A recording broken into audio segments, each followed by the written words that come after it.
Hey, hello, welcome to the show. It's me, John Park. It's time for this week's episode of John Park's Workshop. Thanks for joining me.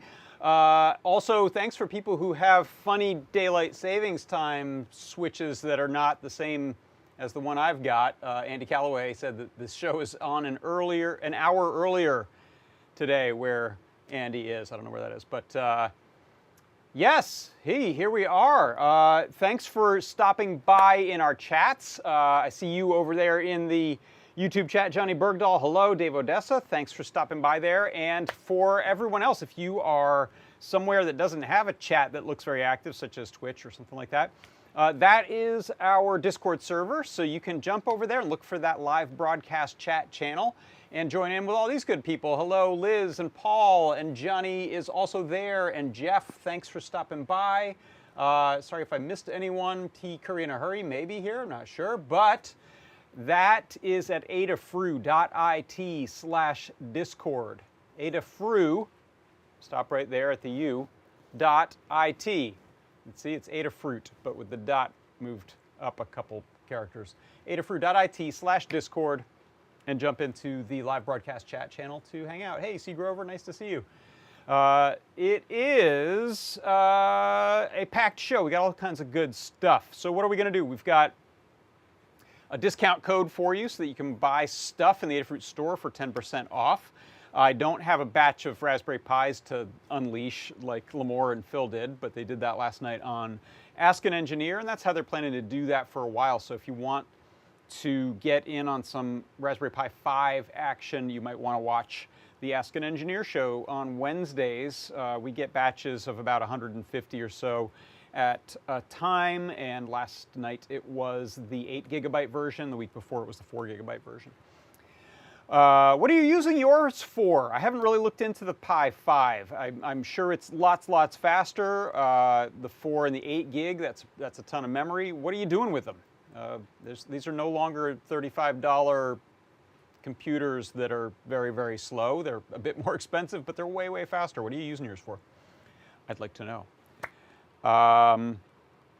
What else? I've got a 1-minute excerpt from the Product Pick of the Week show on Tuesdays to show you, so you can see what was up this past week if you missed it. By the way, that discount is only good during the show. There's no discount code for that. It's just the price drops during that show. Also, because Phil and Lamore mentioned it last night, if you're watching these shows on repeat, you may have missed on a lower price. We don't do rain checks and things like that, and back orders. We don't take money before we have something. So if it's an offer that's only happening during a live show, that's it. That's how that stands. Cool GIF there from Yanisku 7. Looks like some Pokéball hatching going on. that is relevant to our show today, as I'm sure Yanisku7 knew. What else? I've also got a CircuitPython parsec to show, a cool one, a really interesting one, something I have just started to play around with that you may be interested in as well. It involves Wi-Fi, which is short for wireless fireless, I think. Dave Odessa asks over in the YouTube chat, still no job vacancies segment. That's correct. Yeah, I believe we took down the jobs board to do some tinkering with it and re-envision a jobs board in the modern era. We have not done that yet, so we currently don't have a segment on the jobs board. Occasionally we've had some positions open up at Adafruit and we've posted those during shows, but there is not a general purpose job board right now. We will let you know as soon as there is. And maybe ask on Ask an Engineer, because I don't know, but if you want to ask, if you're able to, during the live show, pose that question in one of the chats, and Phil and Lamore may have an answer to what's the plans there. Coffee cup warmer is Jeff's and C. Grover space heater. Yeah, these are ideas for how to use the Raspberry Pi 5. It's just to heat stuff. It's kind of it's a roundabout way to heat stuff, but hey, I'm here for it. What else? So I've got a little kind of gear report kind of thing I want to show, a little repair kit that I'm putting together to send to my son, whose electric guitar is having problems, and I'm not around to fix it. So I'm going to send him a little kit. I want to show you what's in that.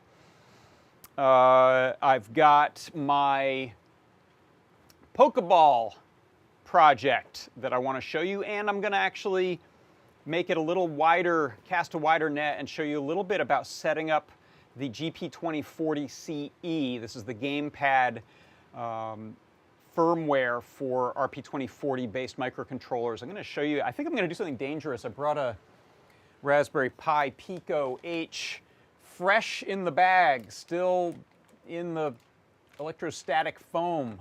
I'm going to attempt to flash that from scratch so you can see what that process looks like. And then I'll have a nice video record of it as well for when I forget. I can go back and watch this.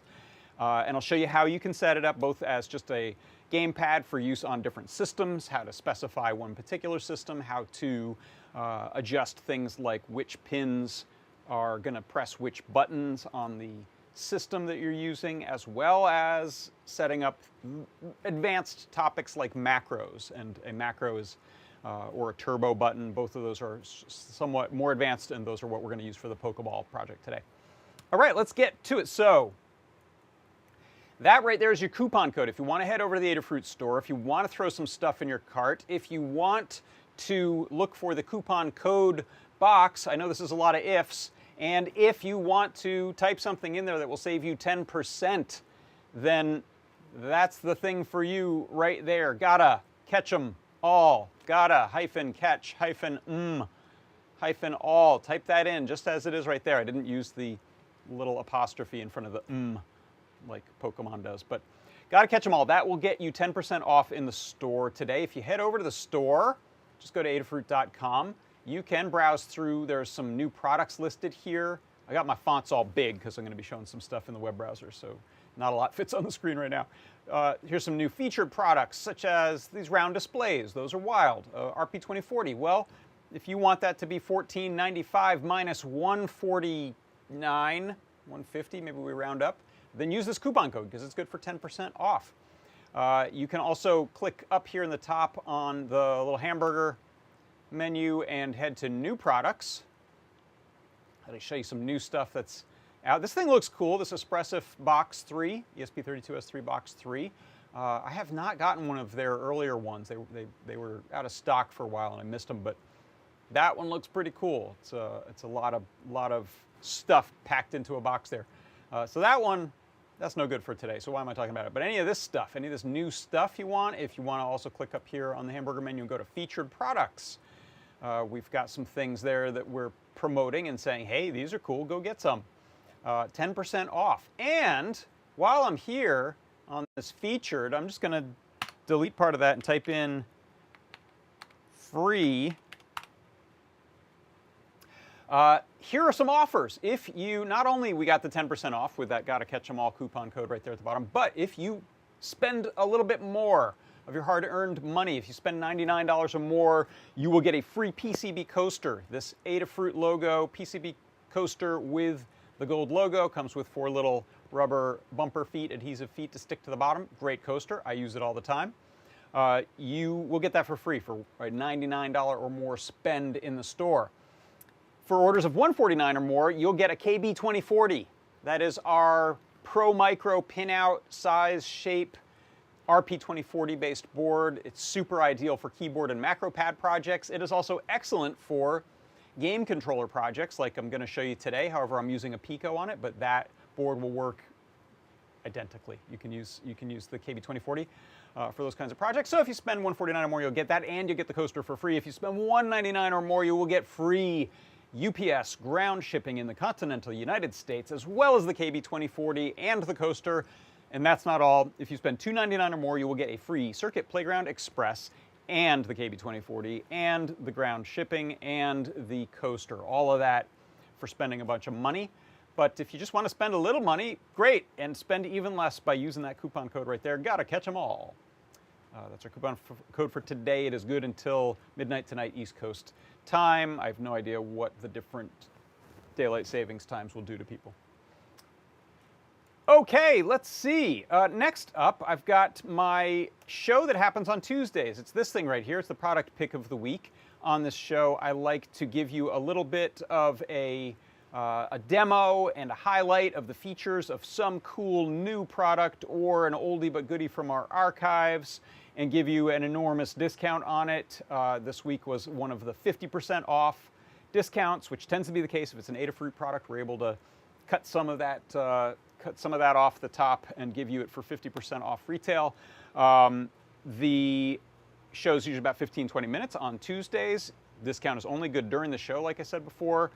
But I do like to do a little bit of a recap just as a way to show the demo on it if you're curious later. So here is this week's product pick 1-minute version.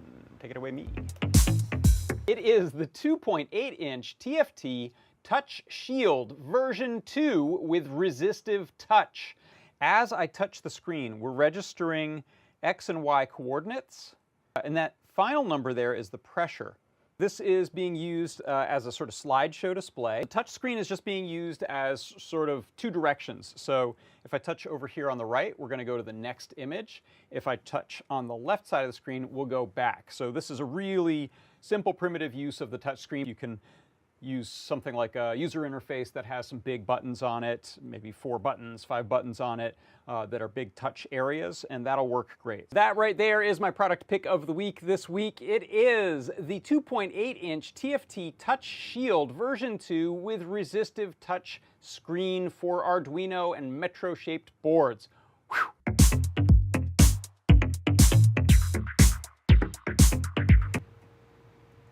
And I like that there's 0 indication on that video that it was on Halloween. So in the future, I will have no idea why Lars was dressed up in a scary baby doll mask and I had a Viking helmet.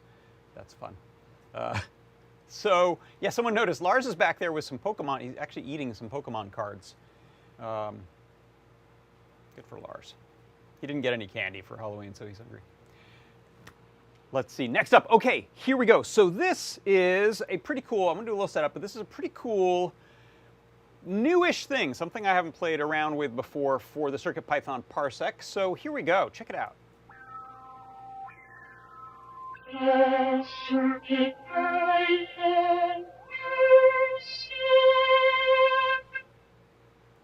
Okay, here we go, we're all set up.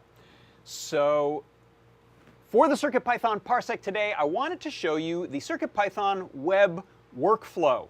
This is a workflow particularly for ESP32 based boards that allows you to deal with files and code on your device wirelessly. So you can see here, I have a Metro ESP32 S2 Express. It is plugged into a big USB battery bank. It is not plugged into my computer, so there's no data coming through wires, but this has Wi-Fi on it.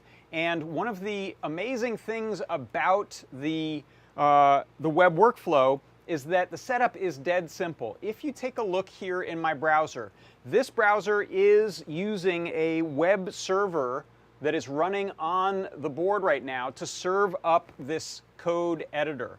If I click on open, this is the file system of the Metro. So that's showing me I've got my settings.toml file, my code, my libraries, the boot out text. I'm going to click on this template settings.toml file. It's a fake one, so you don't see my credentials, my actual ones.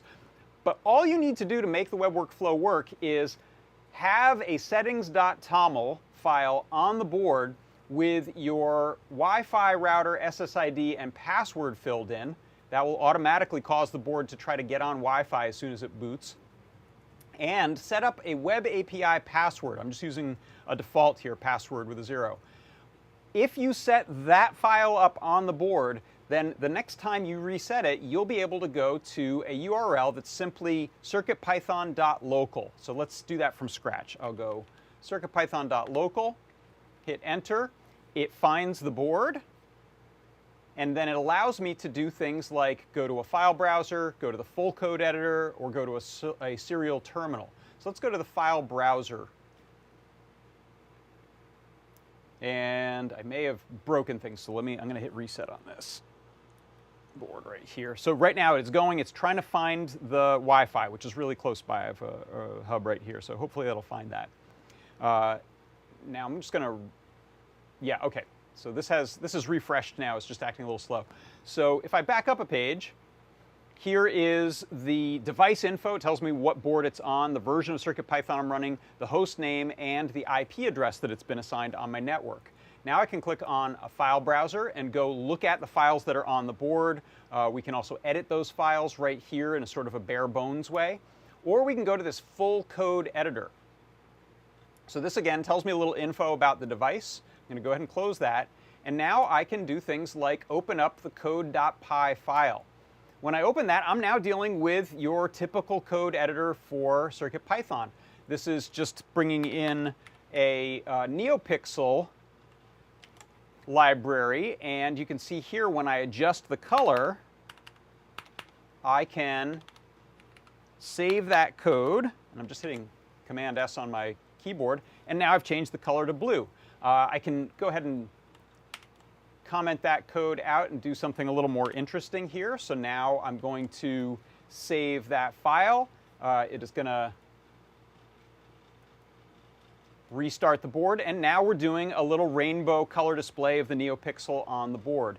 You can also check out the serial editor if you have serial output and get right to the REPL directly over Wi-Fi. So you can imagine this is really useful for projects where it's not easy to access the board. You've got it hooked up to power. Maybe it's a solar thing.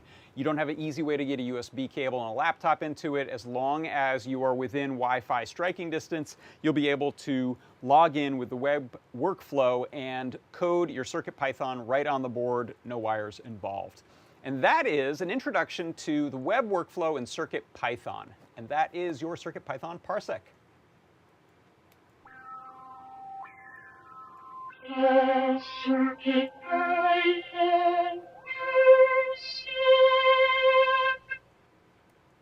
How about that, huh? I had not used it before, so one of the things I love about doing this show is it gives me opportunities to stretch and grow and find areas of CircuitPython that I haven't touched before, and that one was absolutely new to me. I know Scott had been working on this. I know there's actually an excellent guide that Melissa put together. If you go into the Learn Guide, look up CircuitPython Web Workflow Code Editor Quick Start. This will show you how to get started. But really, the beauty of it is as long as you got CircuitPython on your board, just the latest release version will work, and you put the proper credentials into that settings.toml file, the rest just works. It's just built into the system. Oh, that's cool. Liz says that she's been using this for the wall-mounted matrix project. Works awesome. That is so cool. Very good to hear. Web workflow is stable enough for a parsec, Tyeth says. Yeah, I think so. It worked pretty well. I just had the one glitch there that may have just been me not being patient enough for it to load up that page. But it's pretty cool, and I have not tested this, but I remember Scott showing this, and you can see in some of the menu items there, you can have, I believe, multiple items in this mode, Wi-Fi, on the board and pick the board you want to edit, so you're not stuck to just one board. It'll allow multiple boards to show up, and you can pick the individual one you're using, which again could be great for installations and other projects where you have multiple devices that you can't access easily. All right, so let's jump over to this one. Actually, this next thing. Hi, Keith. Keith just showed up over in the YouTube chat. Welcome to the show. Thanks for joining us. So maybe relevant to Liz, who's a guitar player, I know, and a musical instrument tinkerer. So my son has a couple of electric guitars. One of them has a pretty janky output on it. So I fixed it for him. Apparently I didn't fix it well enough because it is broken again. It's, I believe, just the ground wire on it has a cold solder joint or something like that, and it cracked. So he asked me, how the heck does he repair this? He pulled the back plate off of it, and you can see in there, okay, there's really just a wire that needs to be soldered. So he doesn't have any of the stuff to do that, though. He's off at college. So I decided I want to put together a little kit of stuff for him. And this is what I'm putting together to send him. So I have this battery-powered soldering iron that I rarely use. And so I'm going to send that to him. This thing is pretty cool. It takes 4 AA batteries. It'll use alkalines. Nickel metal hydride are the best for it, but I've got some fresh alkalines in there I'll send. It's detached from this. And I'll try to get that back in there. There we go. It has a nice safety on it. While this cover is on, you can't flick the thing on. So you remove that, flick it on, and you can see this little red LED lit up. About 30 seconds, it heats it up and is ready to go. And really, he's just going to do maybe a little bit of desoldering and a quick solder. So I think that'll work well for him and keep it simple. He doesn't have to worry about a big soldering setup. And then I took one of these little Parts Pal boxes, Adafruit Parts Pal. I've had a few of these over the years, and I've rated them for parts enough that I had one that was mostly empty. So I grabbed this one, and this is what I'm using. It's a nice little container. You can see I snipped off a little bit of the copper scrub for cleaning the tip, just so he doesn't use this thing once and then it's ruined because he never has cleaned it. So I'm going to encourage him to use that, clean that off. I've got some solder in here. This is lead-based solder, 6040 stuff, because that's a better bet for this soldering iron versus the no lead. So I'll tell him to be careful about that and not lick his fingers. I've given him a few little pieces of heat shrink tubing here. To go along with that, I actually cut a few lengths of some silicone hookup wire and pre-tinned them. So depending on what he's dealing with, these may come in handy. I also gave him some solid core wire if that's going to be easier. I put some zip ties in there just so he has zip ties. They're often a good solution for some strain relief or keeping things from disconnecting. And then just depending on what this setup looks like in there, I gave him a couple of options for quick connects, wire quick connects that he can try out. These are these little crushable ones. So I believe there's going to be a wire that's detached that from one end that's still on the circuit ground that he'll be able to plug into here. One of those pieces of silicone wire, squish that down with some pliers, and then solder one of those ends back to the terminal. So that is the little guitar toolkit. Let me know if you have ideas of things that I should throw in there. I don't think he's looking to replace potentiometers or switches. It's just this one issue he's got of a futzy line out on the guitar. So I want to try to help him with that. Maybe, I don't know, some Sugru or some, I don't want to send him a hot glue gun. I don't know what else he'll need in there. I think he's got screwdrivers. I may send him a little set of needle nose pliers and a set of diagonal end cutters. But anyway, that's the repair kit that's going off to college to help my son's electric guitar get back into working order. So what say you, chat? What am I forgetting? Let's pop up in the chat, in fact.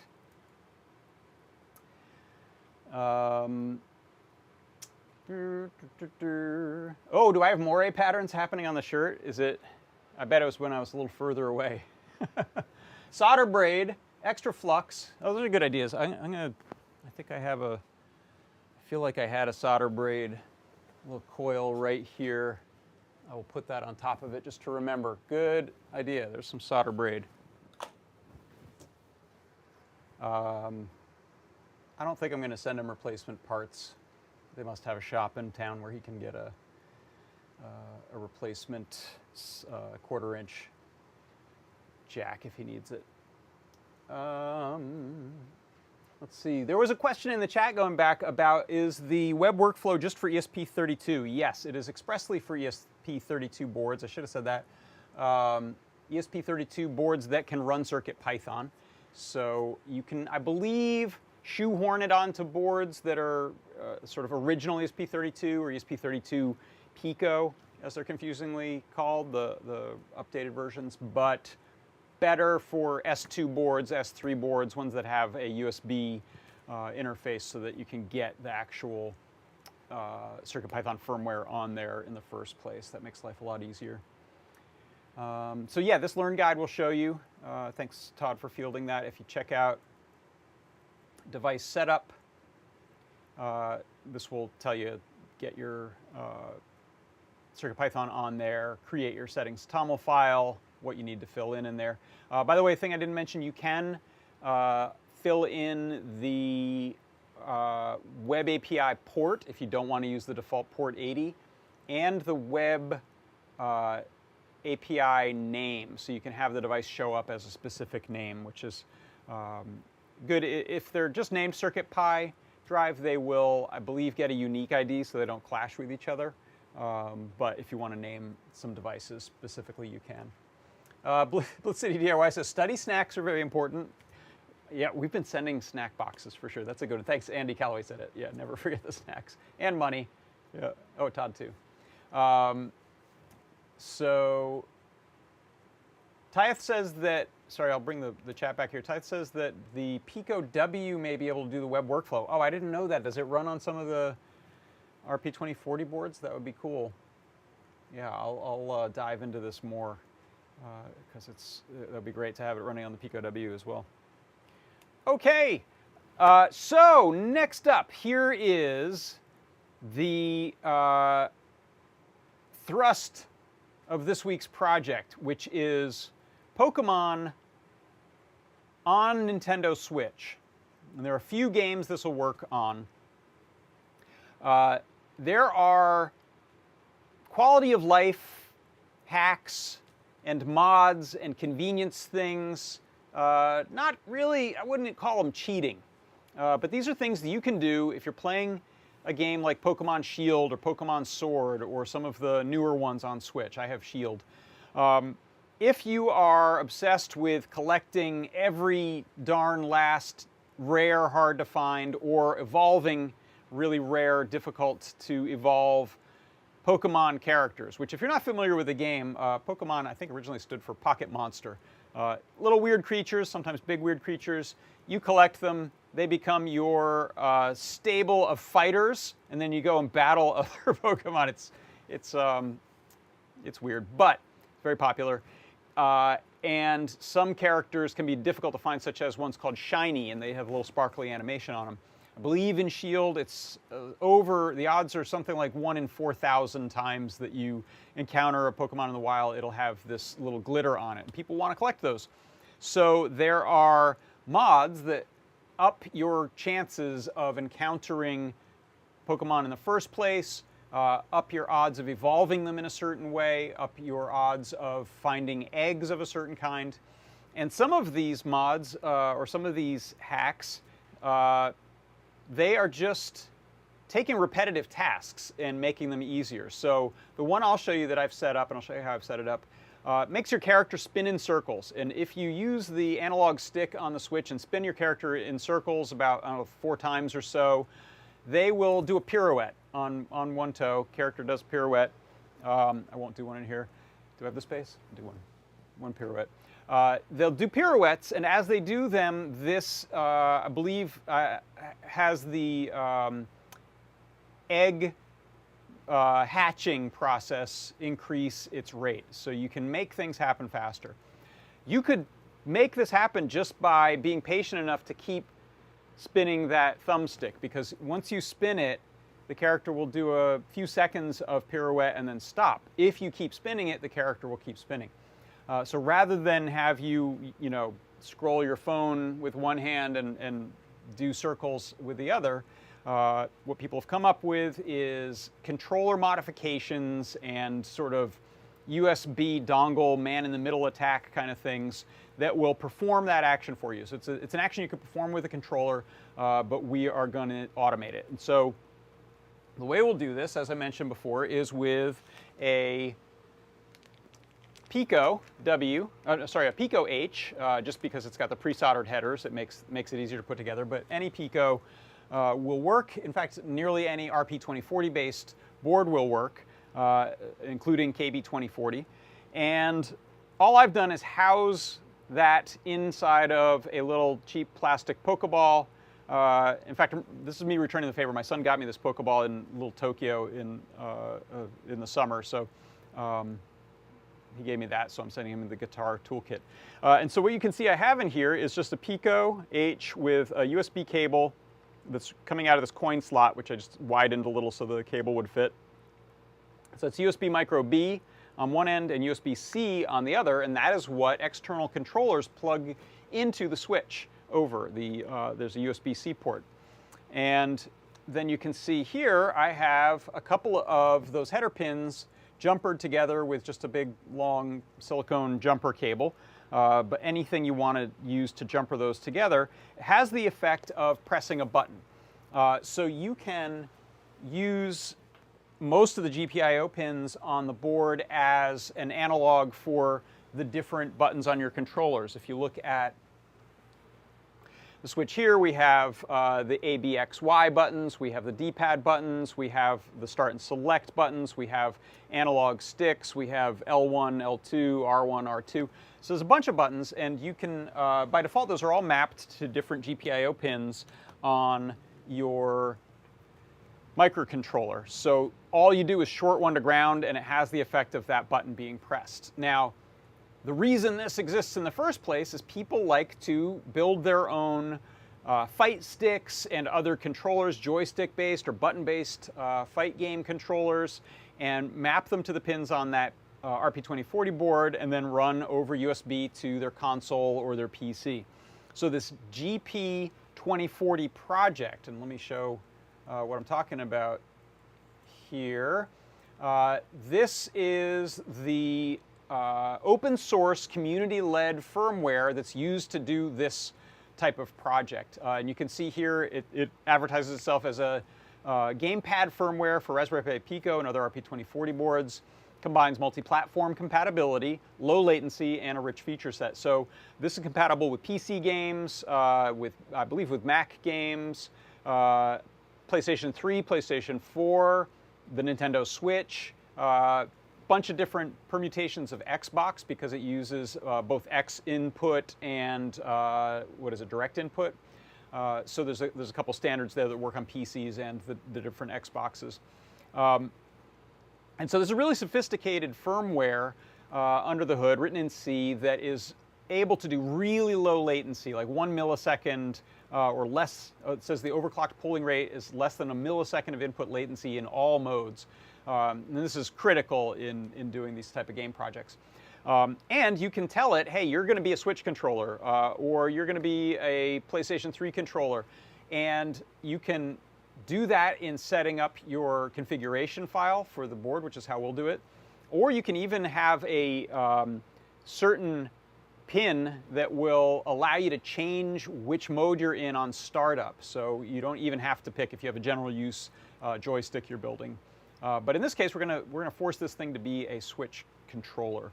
So let me give you a demo, and this is you may have seen this if you were if you watched Show and Tell last night. I'm going to do a similar demo here, and I'm going to turn off this fan for a second, just so I can hear a little better. And I'm going to take off this shirt because it is super high contrast thin stripes, which is very video illegal. So I'm going to fix that. Okay, let's take a look here. So I've got my switch, and I'll go ahead and turn that on.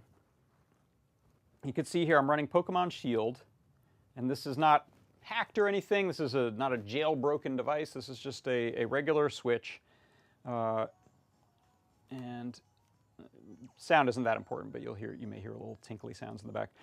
So here I'm using the game with the Joy-Cons plugged into the sides, and this seems like the best way for this. If you unplug them, or if you try to plug in another controller with hub, or try to use the dock, some of this stuff is harder. So, so far what I found is the best way is set up like this, which is great. You can play the game and then decide, okay, I want to run my hack. So you've set up all of your egg hatching stuff or your character evolve stuff, and then you want to run this little auto spin mod. So all we're going to do is take our Pokeball here, plug this in. It's going to start up,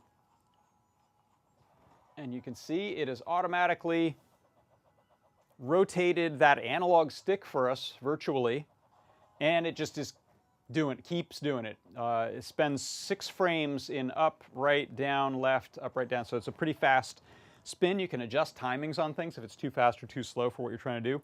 And then we've got it in a mode where it just says as long as that button is held down, we're going to run that mod. Now if we look at what's going on the Pico, I can unjumper one of the sides of this cable here, unplug it,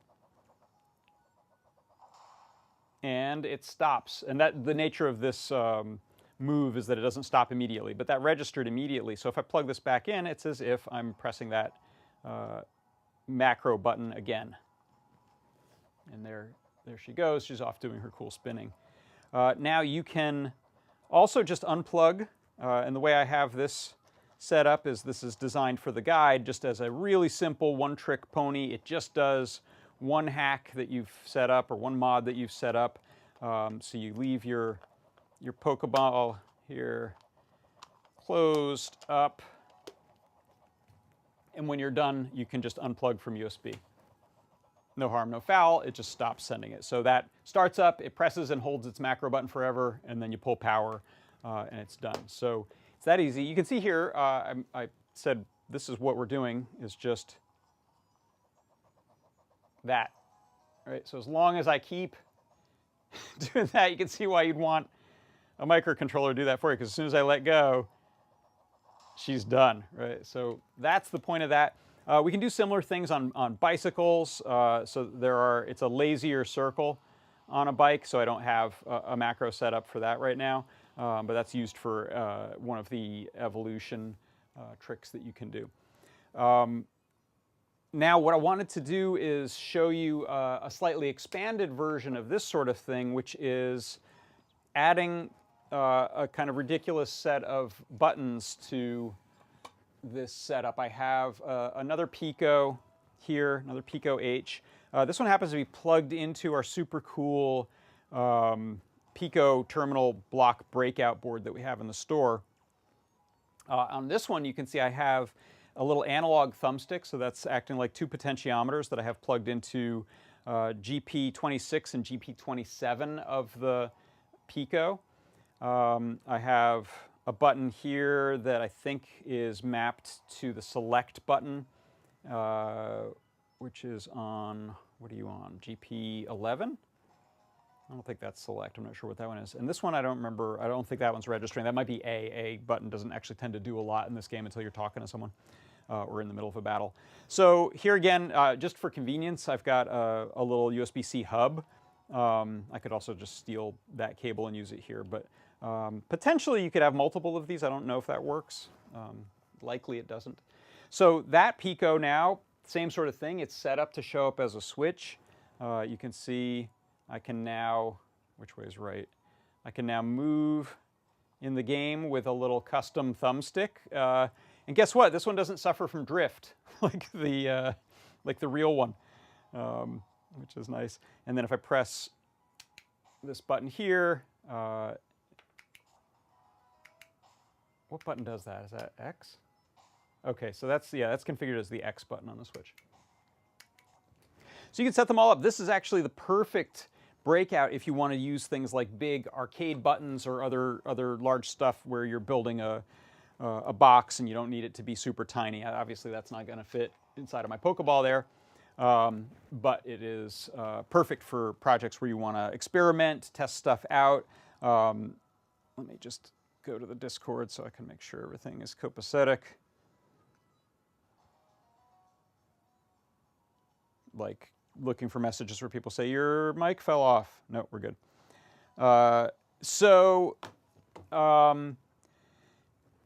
For example, on this one I have a spare jumper wire. Let me zoom in a bit, in fact, on this. I have a spare jumper just connected to ground. So now I can test out some of these GPIO pins. What is GPIO pin 2, 3, 4? I might not have them mapped. Let's try that one and make sure it works. Yeah, so that one works. Oh, that's funny. Okay, so there's a bunch of default mappings, and for some reason I didn't set this up with a lot of those, so there's a bunch of things not doing anything.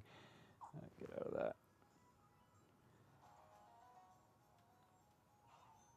So that acts like this plus button.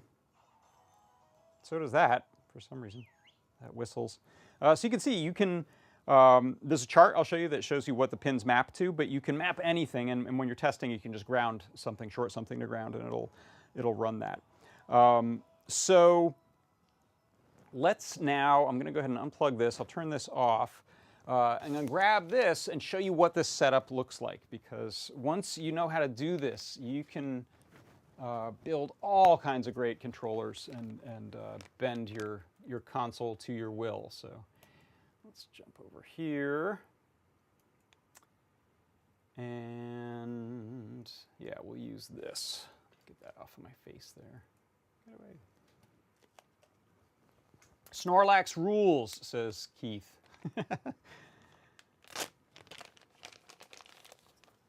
Okay, so opening up the Pico here. Let me take that Metro and get that out of there.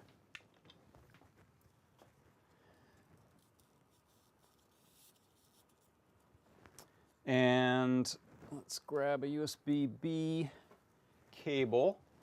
So here's how the setup works. If you just go to gp2040ce.info. I'm going to just paste this in the chats.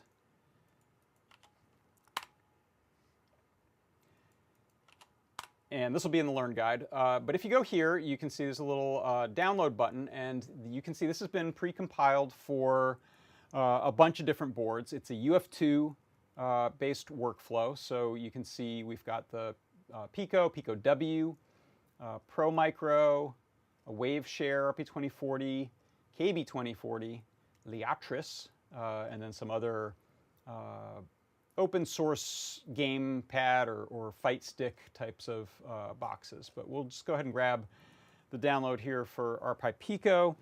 I will hold the boot cell button and plug this in and release. That should put me into bootloader mode. So I'm not going to share my desktop, this is a pain, but I should now have a drive on my desktop called RPi-RP2,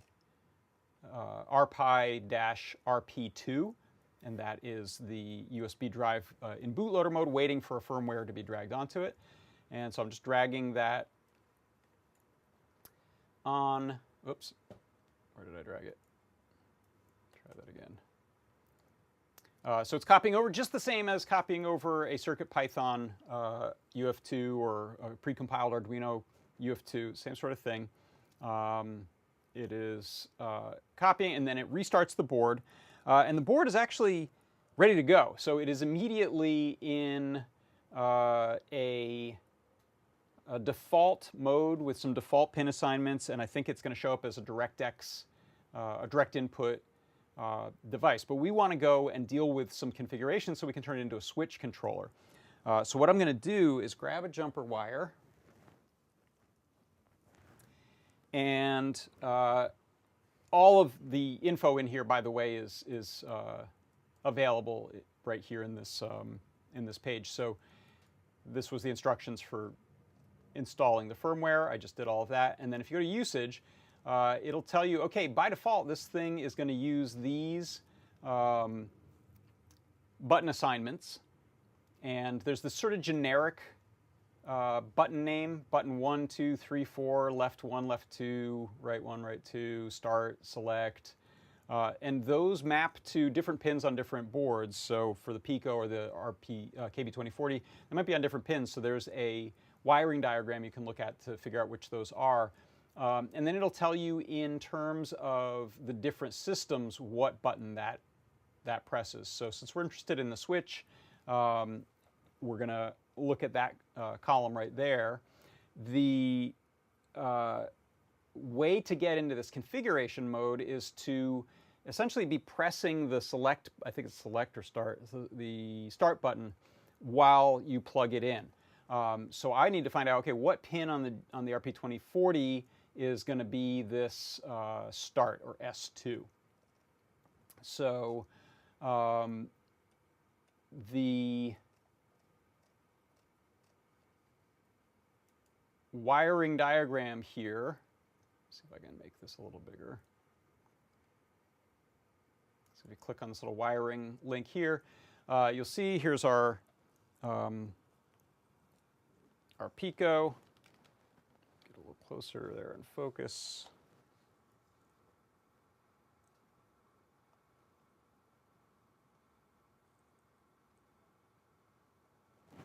Here we go. So there's our Pico, and if we look in the wiring chart, GP17, which is the second up from the bottom on the right here, is the start button. So if that start button is pressed when this gets power, it will go into this configuration mode. So what I'll do is I'll go ahead and unplug this, and I'm going to plug in pin 17, and the next one up happens to be a ground pin. So now when I plug it in, it's as if I'm holding the start button. Now I can unplug the either end of this. We don't need to hold the start button forever. But what it has just done is it has initiated a web server on here. That's kind of a theme today, is these little boards initiating their own little web servers. And I can go to a URL, or a URL that should be listed right here in this web configurator section, 192.168.7.1. So let's open that in a new tab. And here we are. So that's the little web server configurator running right on the Pico itself, serving it up over the USB to the machine here. So this will tell me the name of the board and some other stats about it. And now we can go into things like settings. So settings, I don't want to be picking my input mode on startup, which is definitely possible. I just want this thing to be a Nintendo Switch controller. So I'm going to pick Nintendo Switch. Let's just hit save on that. And it said, please reboot your device. And I restart your device. I can't remember, I haven't tested it lately, if I need to restart after I save before I move on to another page. Just to be safe, I will. So I'm going to click this big green reboot button. I'll say reboot the board, and now we can kind of soft config, soft hold that start button. So we're telling it start up in web config mode, so I don't have to rejumper it. So now I can go into different configuration pages. These are the default pin mappings. So the pin numbers here are the RP2040 pins, the Pico RP2040 pins, which is great. So I can just look at those and say, okay, remember like S2 was pin 17, so there it is listed. You can change them in here if you want. We can test something right now. So let's test out, how about, what's going to be a good one to test? Let's just try stuff. So I'm going to grab the switch, and I'll grab a USB cable.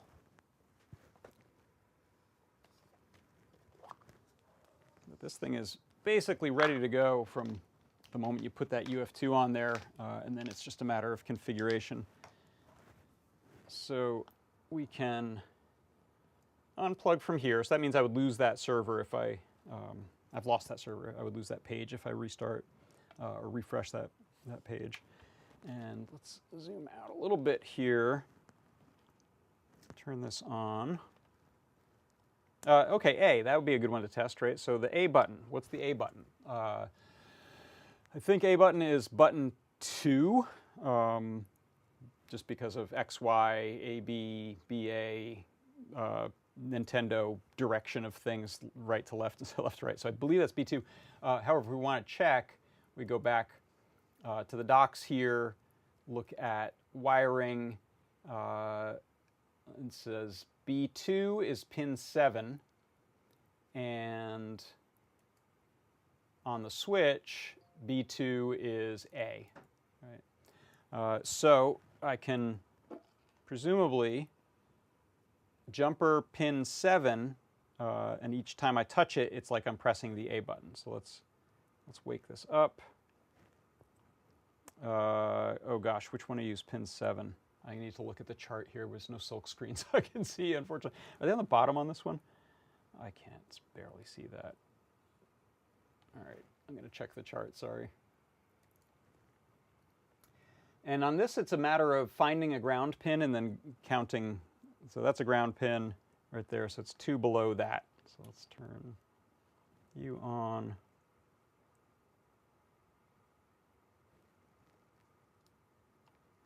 Okay, so now it thinks I just pressed A. It wants it pressed 3 times. Oh, I pressed it 3 times, probably just by debouncing problems. And now it's ready. So if I want to, let's say, go to this menu here, I need to press the X button. So same sort of thing. You'd find out, okay, A, B, X, Y. I think that's going to be button 4. No, yeah, 4, so that's GP11, so that's 2 down from this ground pin. There we go, we've brought that up. So easy to just test it out. That's a good thing to do at that point. I'll go ahead and unplug this for a moment. Let's turn that off. And now let's go back and look at the macro configuration. So this gets pretty cool, the stuff you can do. So again, I want to be in web config mode, so I will go ahead and jumper pin 17. You can leave that jumpered. It's just like you're holding the start button. It doesn't mind, but I'll unplug it just so I don't forget and leave it in that mode. Okay, so now if we go into our web config, you can see a couple of cool places to check out our add-ons and configuration and macros. So we'll go to macros first. So the way this works, you need a button that's unassigned that you can say is going to be your macro button. So this is like an extra button that doesn't exist on a controller, so something you wouldn't map. This is kind of like if you think of third-party controllers that have a turbo button or some other special function modifier. If you go back here, you can see, all right, the free pins, if I just had defaults, are GP 0 and 1. Those are normally used by this software as the OLED pins for I2C OLED displays. I'm not going to use that, so I could use GP 0 or 1 as my macro button, or I could come over here to the other side of the board and grab any of these over here. I'm going to do GP 22. It's not used for anything. So we can go to the macro setting and say, okay, the macro button is going to be, macro button is on pin 22. I'm going to enable macros. Enable board LED is on by default. What this means is it's actually going to use the onboard LED if the board you're using has one, and it'll blink when a macro is being sent, which is a nice verification, depending on how you have things set up. And now we have a choice to make. Do you want to just have a single macro on here, and when you short this pin, press this button, flip this switch, however you're activating it, run just one macro that you care about? Or do you want the macro button to be a modifier for any other button? So you could say, okay, if I hold down the macro button and press A, that sends one macro, B, that sends another macro, C, that's a different macro. You can imagine you can get a lot. I think you can get up to 50 macros made on here. You probably don't have that many buttons to do it with, but it's possible. And I think each macro event can have something like 18 steps in it, or maybe it's more. I can't remember, but it's in the docs. So let's just do the macro button is pin 22 on its own. It doesn't act as a modifier. So I'll go ahead and activate this first macro, and this is, you can see here, a series of macros. And then we can give it a label just for our own needs. It'll store that and come back. So let's say auto spin. So we're going to, this is setting up that automatic spin of the character. I'll try to make it look a little different so that it's slower and doesn't actually get to the pirouette. How about? Is it interruptible? Is it exclusive? So we'll turn off interruptible, and that means that it will run its full length anytime it's pressed, regardless of what else happens. And we can also set it to be exclusive so that you can't do other button inputs along with it. And this is a choice depending on what you're trying to do. For some reason, I decided I like looking at the frames as the speed rather than milliseconds. But that's going to just give you different numbers, different scales of numbers to type in. And then we're going to add our first macro item by pressing this plus sign here. So this is how long it registers as being pressed, and 1 is pretty darn short. I don't think we need any macros to be that short. I think I did mine as 6 frames initially that it's held. You could do more. You can also set up pauses between events, between each step. So now you're just telling it, okay, what button of the controller are we pressing as the first step of this macro? So let's do, how about up? And then we'll add another one. We'll do 10 frames of right. Do another one, 10 frames of down. And left. Remember to say 10. So you can imagine this would allow you to do something like the Konami code with one button, or a fireball in Street Fighter with a single button, without having to go through the actual half circle and then right. So if there are things that you want to pull off in a game that you just don't have the dexterity for, this of course could also be used for assistive controller needs. If you just want to simplify stuff and have a single button that does a special without having to do all these movements and difficult to remember combos, that's one way this can be used. You can see here, by the way, you can chain together buttons, so this can be multiples pressed at once. So if I say I want up and B1 at the same time, you can do that. If we say none, it'll get rid of that one. So you can stack these so these can be like a multiple button press. And then if you want some time after the release, so we're going to hold for 10 frames of the game clock, and then release and then immediately press the next one. If you needed spacing between them after the release, then you can set a number of frames over here on the right. Okay, so this should be our first macro. I'll hit save on this. I'll go ahead and reboot the device in web config mode so I can make one other change. No, in fact, I'll leave it like this. So this is kind of interesting. In the Pokemon game on here, up, down, left, right, don't do anything when you're just in character walking around the world mode. You use the analog stick. So if I run this macro right now, we can actually see it working out in the menu. The main menu of the Switch, I think, does use the D-pad. So let's go out to home here. Or if we use any of the classic games like Game Boy Advance, I think those would use the D-pad. Let me refocus. Whoop. There we go. Get it a little off.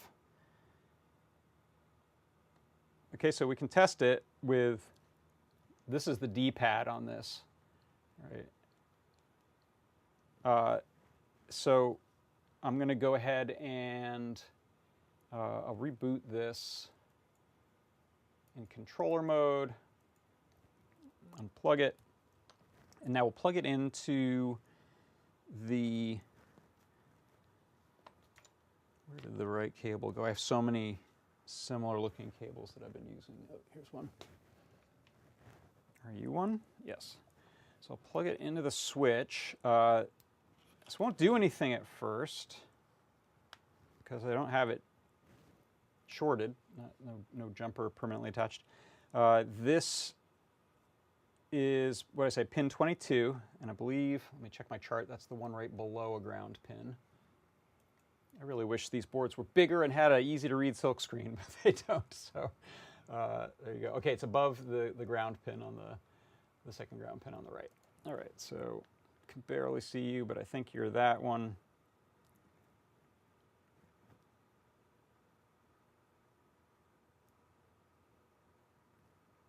Did it work? I said macro button on pin 22, enabled, activated, press, not interruptible, uses buttons. Okay, this should be working, but one sign is I'm not seeing buttons blink, the LED blink, so that means it's not trying to send the macro. And wait, I just want to double check that one. It's above that. Yeah, above ground is pin 22.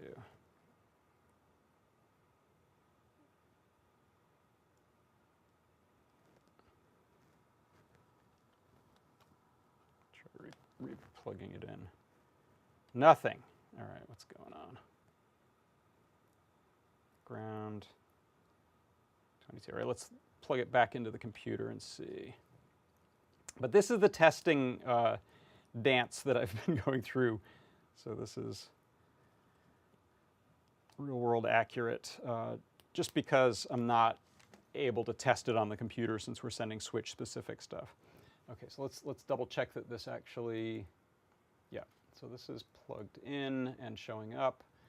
So go to macro. Macro button is pin 22. It's activated.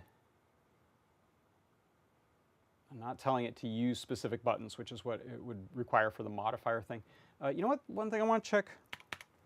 I'm going to tell it 22, even though I'm not saying uses buttons. I can't remember if that was actually a confusing reality of how this worked. So let's reboot. There's web config. Let's unplug you. Let's plug you back into the switch.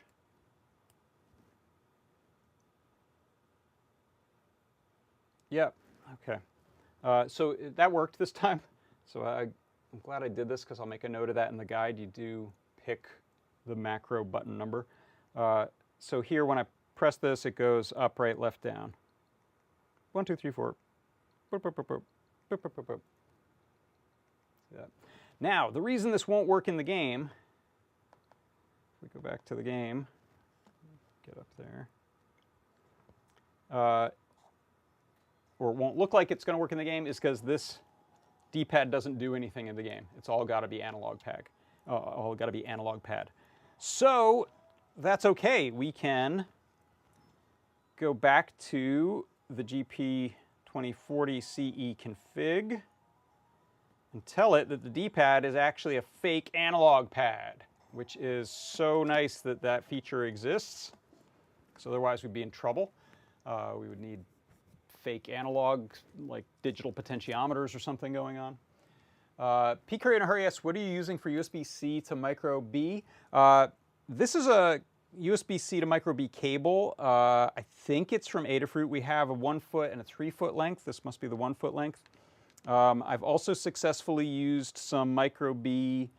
That's not one of them, but I've used some micro B to A with an A to C dongle. I don't think I have one right here. That hub would work as well. I don't think this one worked for me, but I had a little anchor hub over here that was USB-C with USB-A. So in the guide, I'll show a couple cables that'll verify work.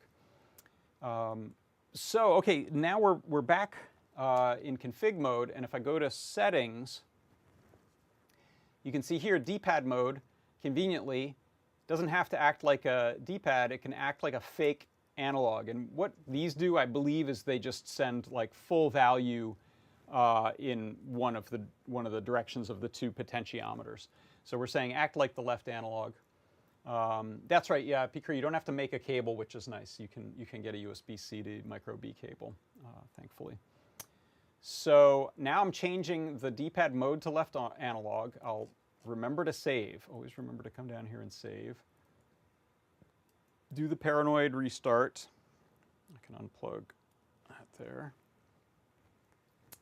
Then I'm going to go back to configuration macro. And instead of sending up, down, right, left as D-pad, it's going to send them as analog. So that all happens just on that settings file. But now let's make this slower. So I said, I don't want to spin in a tight circle. This might work on the bicycle, actually. I think it needs a lazier circle. It may also need a mix. I may need to send one line that's both up and right at the same time. That should work. There are some settings to avoid sending right and left at the same time, because that's impossible, or up and down at the same time, it's impossible. It's because in some fight games that can cause a block on both sides of the hitbox, which is no good. That's a real cheating kind of thing. So there are ways to prevent that from happening. Okay, so we're setting these to slower. Maybe let's make them even slower. Let's say 300 milliseconds. And again, these will be sent as analog this time. Come down here and save. Reboot. Sure. Unplug. Turn on the switch. Try to focus, sorry. And plug you in. It doesn't matter if this is plugged in before or after the switch turns on, which is good. Okay, so now we're going to try to find pin 22. Oh, it didn't do anything. So it thinks it's sending the macro, but for some reason, oh, it's, okay. What's she doing?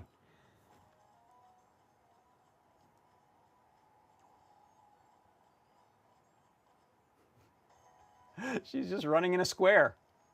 She should go up now. Why is it so slow?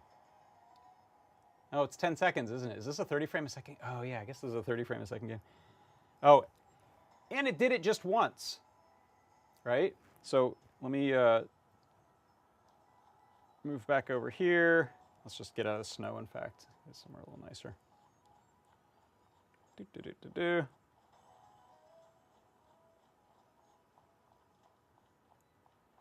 Okay, so let's see.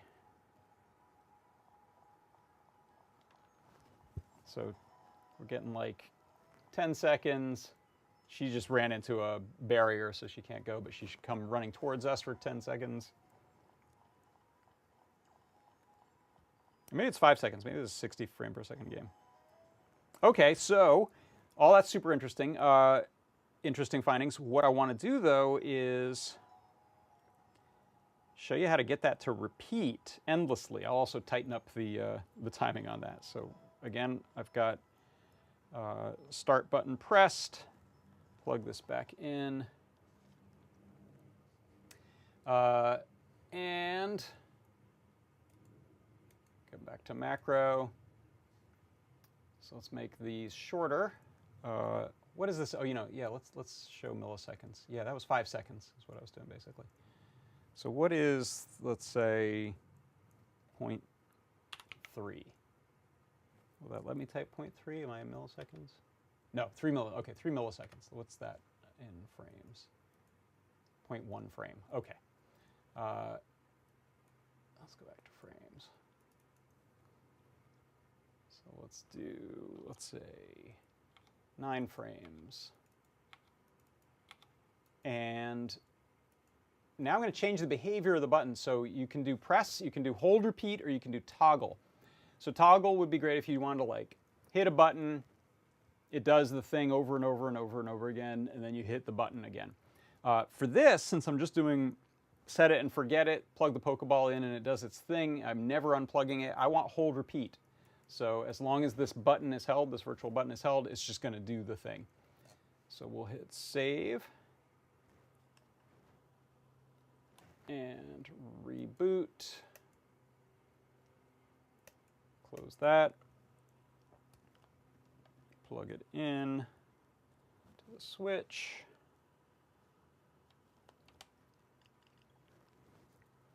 Okay, so now let's go right here. I'm gonna. Oh, good. So yeah, I got it to be just long enough in each direction that she's not doing the spin. So there, that was my goal, was to show kind of a different thing. But now it runs forever as long as that button is pressed or that pin is jumped. So I can unplug that, she stops, plug that back in, she goes, and you can see we get the little LED lit as long as the macro is running. Macro stops. So the last thing I wanted to do was just look at the add-ons on here. The only add I'm actually using is onboard LED, just because I wanted it lit all the time. So let's go back in macros here. I'm going to disable this enable board LED because it clashes with the add-on. I'll save. I'll reboot, probably out of paranoia. And then we'll go back to settings. And go to configuration add-ons. Add-ons configuration. So this is kind of cool. We can do things like, this is really advanced, beautiful firmware. We can do things like boot cell button configuration. We can say, hey, you know what? I want the boot cell button to actually act as one of my buttons. We can make it, how about B4, that X button. And onboard LED config, we can say, I want mode indicator. And the docs talk about this. Mode indicator is basically, is it acting as a controller, or is it in config mode, or rather, yeah, this configuration mode where it's serving up this page. And I think there's a third thing it can do. But this will basically just light it up when the board is functioning properly, plugged into your game controller or other device that this is supporting. Analog, you can turn this on if you want to actually use potentiometers plugged into any of these analog pins. It tells you which pins are available, which is cool. I'm not going to use that. Turbo, if you just want to set up a turbo button. So again, a modifier on a button, or I think you could just say my A button is always on turbo. You can set that up here. And on and on and on, including display setups, tilt inputs, buzzer speakers. This SOCD cleaning mode is how you say we're not allowed to press right, left at the same time kind of stuff, and how it prevents clashes there. And on. There's this PS pass-through thing, I believe, is if you want to try to use this on a PS5, you have to have a legit PS4 controller plugged into a USB host on the board or something like that, so it sends some encryption. I've not tried that at all, but it gets wacky. Not sure what the Wii extension does. SNES extension does send SNES shift register style messages, which is cool. So let's just save this with the boot selection button should act as X, and onboard LED. So I'll hit save down here at the bottom. Saved, restart. I'm rebooting in web config mode, so I believe it'll slow blink. So we can tell we're in web config mode. If I unplug my start button there and plug it in now, we won't get that slow blink because it won't be in web config mode, but it's also not in a game controller mode because I don't have it plugged into a switch, so it's just blank. But that's kind of nice because now when we plug it into the switch, turn on the switch, Oh, that should have lit, and I don't know why it didn't. Interesting. Let's see if the macro still works, or is something funky happening. Macro's working. I don't know why the LED isn't working. Did I not? Maybe I didn't enable that, and I thought I did. All right. I won't bother trying to fix that, though. I'll let that be an exercise for the reader, the viewer. Thanks for indulging me. I think this is really cool. I think this is going to open up some possibilities for interesting, weird controllers. I'll share with you one of the things that, actually one of the reasons that I'm using this little terminal block adapter here is I was thinking of taking this absolutely wacky controller I have. Let me show you this thing. This is outrageous.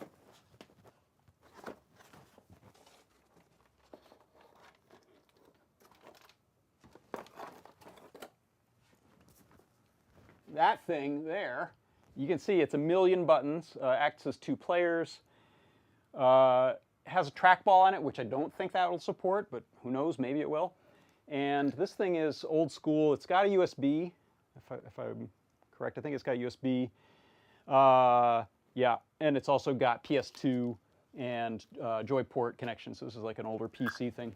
So that could be fun to bring that into the modern era using the Pico, and the nice thing about it is we get incredibly low latency, because that's one of the issues anytime you try to make a microcontroller that'll act as a legit arcade game controller for, not for arcade cabinets, which just use switches, but for USB kind of stuff, game consoles. Bring that over to a fight game on your Switch. That'd be pretty wild. I don't know if it handles 2-player or not. You could potentially split that thing into 2 Picos, though, for $5 a piece or something like that. So that's it. That's what I've got.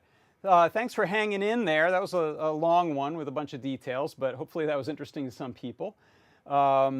If you want to buy some stuff, maybe you want to get a Pico H, get a jump start on this project, some jumper cables, go to adafruit.com and use this coupon code right here. It is gotta catch 'em all, gotta hyphen catch 'em hyphen all hyphen hyphen hyphen. Except don't use those last 3. That'll get 10% off store. Go over to adafruit.com right here. That's not it, but let's back up. Check it out. Products, view all, cool stuff right here. Do we have Pico H's in stock? We do. They're $5. That's the one that has the header soldered on. Makes it easier to do this with a minimal setup, but you could get for $4 a Pico. No headers. Make it even smaller, and that'll save you 10% off on your order. Obviously, you don't want to buy just that, probably due to shipping stuff, I know.